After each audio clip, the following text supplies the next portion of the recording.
بھولیں گے.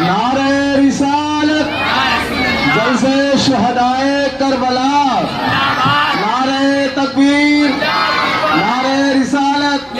مولانا طاہر القادری صاحب کو ملا. حضرت امام مسلم ہانی بن عروہ کے گھر میں محفوظ ہے. اور ادھر ابن سعد نے اعلان کر دیا کہ امام مسلم کا جو پتہ بتائے گا اس کو انعام و اکرام سے مالا مال کر دیا جائے گا. لوگ ڈھونڈ رہے ہیں مگر بسیار تلاش کے بعد نہیں پاتے. ہانی بن عروہ کا دوستانہ تعلق ہے ابن سعد سے، مگر ہانی بن عروہ جب سے امام مسلم کو اپنے گھر میں محفوظ رکھتے ہیں ملاقات کے لیے نہیں جاتے ہیں کہ کوئی خدشہ نہ ہو جائے اور خطرہ پیدا ہو جائے.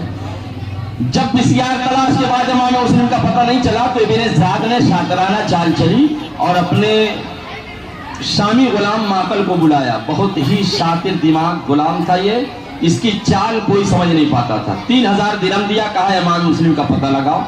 امام مسلم کا پتہ لگانے کے لیے سیدھا معقل کوفہ کی جامع مسجد میں چلا جاتا ہے. کئی وقت کی نماز پڑھتا ہے، تسبیح پر تسبیح پڑھتا ہے، عبادت پر عبادت کرتا ہے. یاد رہے ہر نماز پڑھنے والا ضروری نہیں حق پر ہو، ہر تسبیح بھاجنے والا ضروری نہیں حق پر ہے.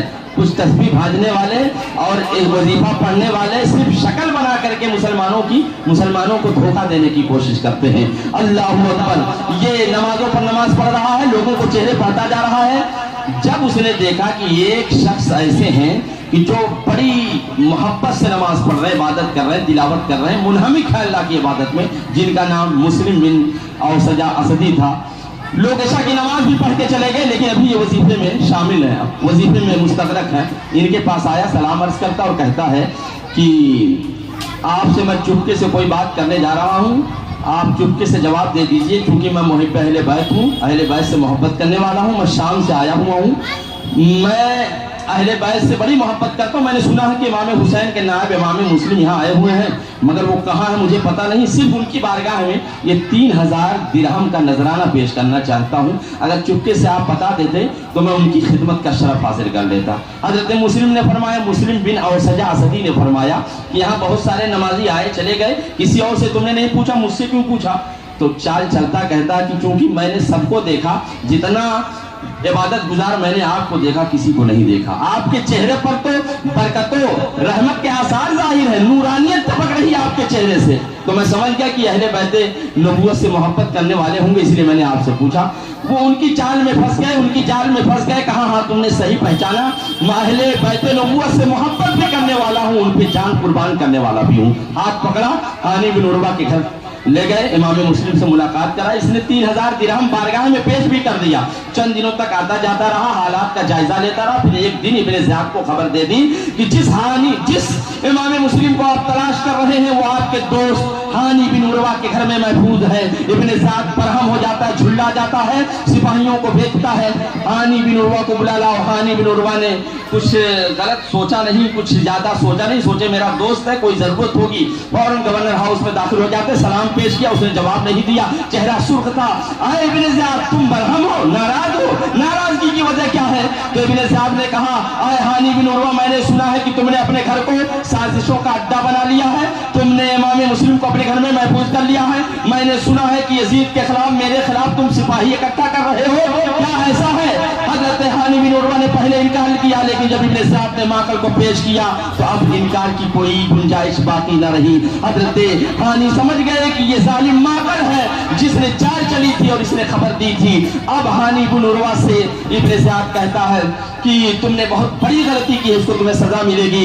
ہانی بن عروہ فرماتے اچھا ٹھیک ہے، لیکن ایک بات یاد رکھو، امام مسلم کو میں نے بلایا نہیں، وہ خود میرے گھر چل کر آئے ہیں، مہمان بن گئے تو میں نے محفوظ کمرہ دے دیا. اگر ان کا آنا تمہیں پسند نہیں ابن زیاد مہلت دے دو، میں ابھی جا کر کے حضرت امام مسلم کو واپس بھیج دیتا ہوں کہ وہ اپنے گھر چلے جائیں، صرف مہلت دے دو. ابن زیاد نے کہا نہیں، اب مہلت نہیں دی جائے گی، تم یہاں موجود رہو گے، تم خود بھیجو گے اپنا قاصد مسلم کو میرے دربار میں پیش کرو. حضرت ہانی بن عروہ محب اہل بیت نے فرمایا نہیں، یہ ہرگز نہیں ہو سکتا. میں اپنے مہمان کو، اور وہ مہمان جو مہمان رسول ہے، وہ مہمان جو اہل بیت نبوت کا چشم و چراغ ہے، میں اس کو قتل کرنے کے لیے تمہارے دربار میں پیش کر دوں، یہ مجھ سے ہرگز نہیں ہو سکتا ہے. ابن زیاد نے کہا اگر ایسا نہیں ہوا تو پھر تمہیں مار دیا جائے گا، تمہیں قتل کر دیا جائے گا، تمہیں تحت کر دیا جائے گا. ہانی بن عروہ نے کہا اگر تم مجھے قتل کرو گے، مجھے مارو گے تو تمہارے درمیان بھی تلواریں چمکے گی، میرے قبیلے کے لوگ بھی تمہیں ماریں گے.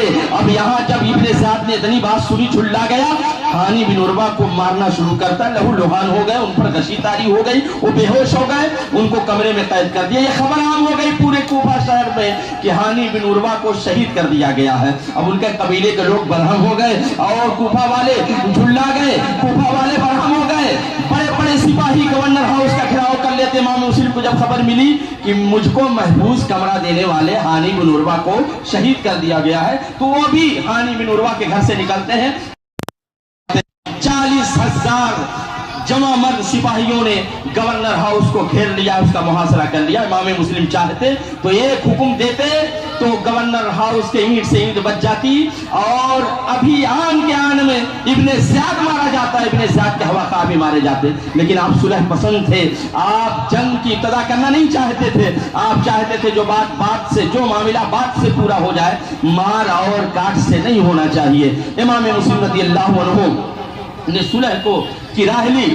ابن زیاد گورنر ہاؤس کے چھت پر کھڑا ہو گیا, اور کھڑا ہونے کے بعد ان لوگوں کو جس کو اس نے پہلے دن ہی قید کیا تھا, بڑے بڑے قبیلے کے بڑے بڑے لوگوں کو, سرداروں کو, ان کو حکم دیا کہ دیکھو یہ گورنر ہاؤس کی چھت ہے, سارے کوفہ والے سپاہی یہاں موجود ہیں, تم لوگ اعلان کر دو کہ واپس چلے جاؤ. امام مسلم کا لوگ ساتھ چھوڑ دیں. اگر اعلان نہیں کرو گے تو سب سے پہلے تم سب کو یہیں مار ڈالوں گا, پھر تمہاری اولادوں کو ماروں گا, تمہارے گھروں کو آگ لگا دوں گا, تمہاری جائیداد ضبط کر لوں گا. بات میری سمجھ میں آ رہی کہ نہیں سمجھ میں آ رہی؟ تمہاری جائیداد ضبط کر لوں گا. ڈر کے مارے جان بچانے کے لیے سب گورنر ہاؤس کے چھت پہ چڑھ جاتے ہیں, اور چڑھنے کے بعد اعلان کرتے ہیں, میرے لوگوں, اے میرے ساتھیوں, اے میرے رشتہ داروں, امام مسلم کا ساتھ چھوڑ دو, چلے جاؤ. اگر نہیں گئے تو ہم کو بھی مارا جائے گا, تمہیں بھی مارا جائے گا, ہماری اولادوں کو مار دیا جائے گا, اور جائیداد ضبط کر لی جائے گی. دھیرے دھیرے سب امام مسلم کا ساتھ چھوڑنا شروع کر دیتے ہیں, یہاں تک کہ شام مغرب کی نماز کے وقت لوگوں نے اس قدر ساتھ چھوڑا کہ صرف 500 لوگ باقی تھے. کتنے لوگ باقی تھے؟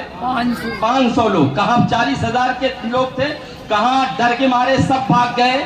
39,500 لوگ بھاگ گئے, صرف 500 بچے, اور وہ بھی 500 صرف لاج و لحاظ میں نہیں جا رہے تھے کہ دیکھیں گے, شرمندہ ہو رہے تھے, وہ انتظار کر رہے تھے اپنے وقت کا. جب امام مسلم رضی اللہ عنہ نے مغرب کی نماز پڑھائی, امامت فرمائی, تو 500 شامل تھے جماعت میں, لیکن جب سلام پھیرا آپ نے تو وہ 500 بھی بھاگ گئے تھے, نمازی میں بھاگ گئے تھے. کتنے بزدل تھے, کتنے نکمے تھے, کتنے بے غیرت تھے کہ جنہیں مہمان بنا کر بلایا تھا ان کا ساتھ چھوڑ دیا ہے. آپ نے اسی مسجد میں عشاء کی نماز پڑھی, کافی رات کا حصہ گزر گیا, تو آپ نے سوچا چلوں, کیونکہ سپاہی مجھے تلاش کر رہے ہوں گے, کسی کے گھر پناہ لی جائے.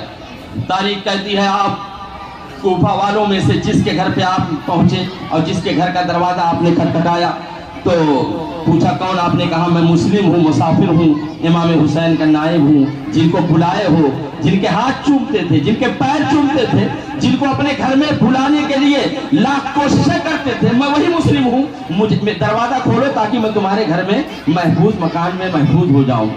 جب آپ کا نام سنتے لوگ دروازہ نہیں کھولتے. آپ نے کئی دروازوں پر دستک دی لیکن کسی نے آپ کے لیے دروازہ نہیں کھولا.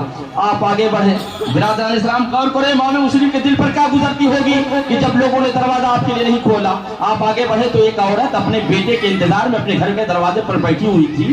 جب آپ نے اس کو دیکھا فرمائے اللہ کی بندی, اگر اللہ سے کچھ جزا چاہتی ہو تو میں بہت پیاسا ہوں, مجھے پانی پلا دو.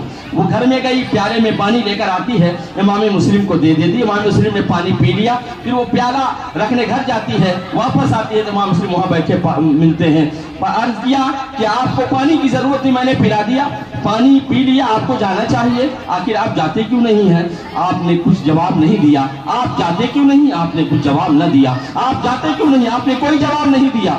امام مسلم رضی اللہ عنہ نے جب کوئی جواب نہ دیا تو وہ عورت کہتی ہے آخر آپ کا مقصد کیا ہے؟ آپ جاتے کیوں نہیں؟ آپ نے پانی پی لیا تو آپ کو جانا چاہیے. آپ کون ہیں؟ کیا چاہتے ہیں؟ تو امام مسلم رضی اللہ عنہ کی آنکھوں میں آنسو آ گئے. فرمائے اللہ کی بندی, تم نہیں جانتی میں کون ہوں. میں عقیل کا بیٹا, علی کا بھتیجا, حسین کا بھائی, ان کا نائب مسلم بن عقیل ہوں. مجھ کو مہمان بنا کر کے بلایا گیا تھا, لیکن آج محفوظ رہنے کے لیے کسی نے میرے لیے دروازہ نہیں کھولا. میں چاہوں تو کہاں جاؤں. اے خاتون اگر اللہ کی بارگاہ سے جزا لینا چاہتی ہو تو کیا تم مجھے محفوظ کمرہ دو گی کہ تم محفوظ ہو جاؤں اور سپاہیوں سے بچ سکوں. وہ محب اہل بیت تھی.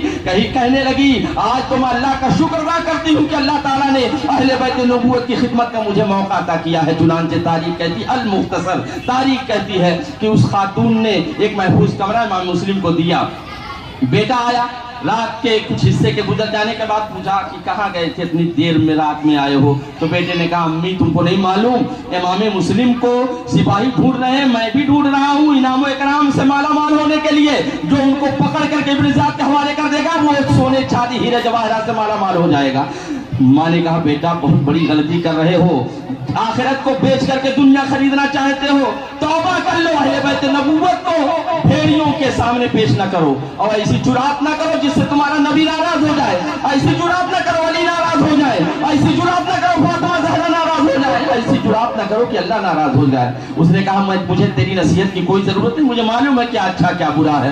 وہ آرام کرنے کے لیے جاتا ہے. برادران اسلام, حضور پاک صلی اللہ علیہ وسلم, چونکہ تفصیل بڑی لمبی ہے اور وقت اتنا نہیں ہے, میں یہ عرض کرنا چاہتا ہوں امام مسلم رضی اللہ تعالی عنہ اس گھر میں موجود ہے, لیکن کسی نہ کسی بہانے اس عورت طوّا کے بیٹے کو خبر ہو گئی کہ امام مسلم میرے گھر میں موجود ہے.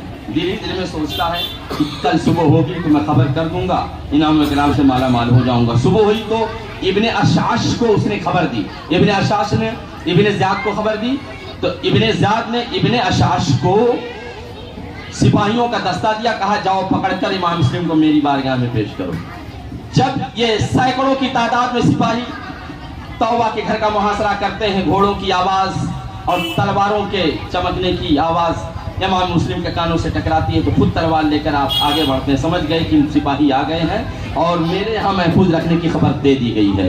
تلواریں چلتی ہیں. تاریخ کہتی ہے سینکڑوں کی تعداد میں سپاہی تھے, لیکن جب امام مسلم اپنی تلوار کا زور چلاتے ہیں, اہل بیت نبوت کی طاقت کا کیا کہنا کہ سپاہی پیچھے ہو جاتے ہیں اور کئی بھنار ہو جاتے ہیں. ابن اشعث کو خبر دینی پڑے کہ سپاہی اور چاہیے اور سپاہی بھیجے گئے. لیکن جب ان لوگوں نے دیکھا کہ قابو میں نہیں لیا جا سکتا ہے تو ایک بزدلانہ چال چلی کہ چھتوں پر چڑھ کر کے سپاہی وہاں سے پتھر مارتے تھے, نیزے مارتے تھے, آگ کے گولے برساتے تھے.